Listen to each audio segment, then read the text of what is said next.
Alléluia, alléluia, bonsoir à tous, je suis le prophète Promise Ostino et je suis heureux de venir à vous ce soir.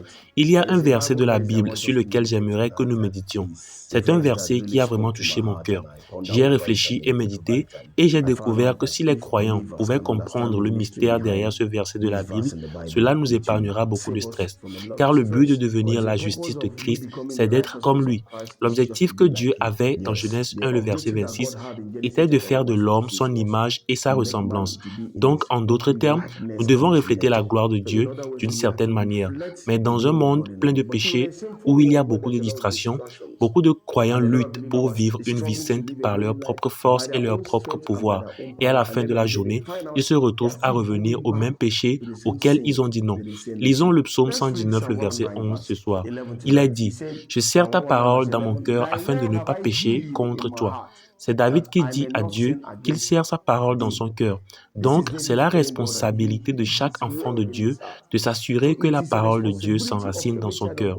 Ce mot « serrer » signifie simplement que lorsque vous étudiez la parole de Dieu, vous devez méditer jusqu'à ce que la parole s'enracine en vous. En d'autres termes, vous méditez jusqu'à ce que vous deveniez ce que vous lisez. Ainsi, lorsque vous entendez la parole de Dieu, vous ne pourrez pas pécher. Certaines natures, certains caractères ne pourront pas se manifester en vous. David a dit, « Je serre ta parole dans mon cœur afin de ne pas pécher contre toi. » Donc, lorsque vous essayez de vivre sainement, par votre propre pouvoir, vous allez certainement échouer. Seule la parole sera capable de vous garder et de vous soutenir lorsque vous la serrez dans votre cœur. C'est votre responsabilité de la serrer. Comme je l'ai dit, les esprits respectent, les esprits, ils répondent toujours au pouvoir des mots.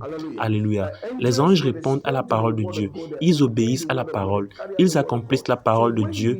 Donc, lorsque vous entendez la parole de Dieu dans votre cœur, vous marcherez automatiquement avec Dieu. Il vous guidera dans toutes vos voies. Je suis venu vous encourager aujourd'hui. Cette addiction, ce péché avec lequel vous avez du mal à vous débarrasser, vous pouvez en réalité le surmonter en permettant à la parole de Dieu de dominer vos pensées. Lorsque la parole de Dieu est enfoncée et est cachée à l'intérieur de vous, dans votre cœur, et que vous y réfléchissez, vous devenez ce à quoi vous réfléchissez. Vous devenez la parole sur laquelle vous méditez et avant que vous ne le sachiez, vous serez capable de perdre la prise sur le péché. Vous serez capable de vivre une vie sainte et une vie de pureté. Que Dieu vous bénisse. Je suis heureux d'être venu vers vous ce soir. Je prie pour que ce message soit une bénédiction pour vous. Je vous aime tous. À la prochaine. Shalom.